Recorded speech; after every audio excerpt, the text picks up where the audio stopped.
दवाऊं नाइन छो भला करबला करबला डॉक्टर नाइन छो भला करबला करबला चोर चोर एमएस चोर चोर। कंबर खां ॾिसूं था न्याज़ हुसैन तुनियो जी ही रिपोर्ट।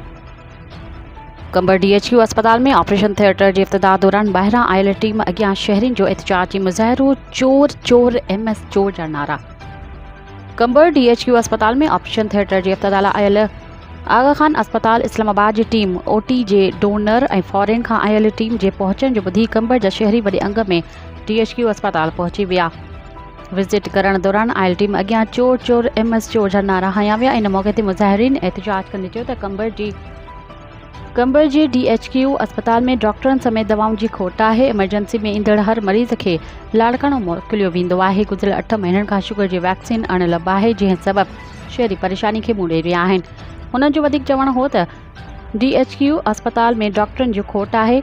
उहे MS कंबर जे रहम करम ते ऐं पैसा वठी उन्हनि डॉक्टरनि खे छूट ॾिनी वई आहे। सुबुह जो सिर्फ़ु 2 खां 3 डॉक्टर मौजूदु हूंदा आहिनि ऐं मंझंदि ऐं राति जो अस्पताल डेली वेजिस ते कमु कंदड़ सेखराट डिस्पेंसर हवाले कई वञे थी, जिन खे कंहिं बि क़िस्म जी ॼाण न आहे।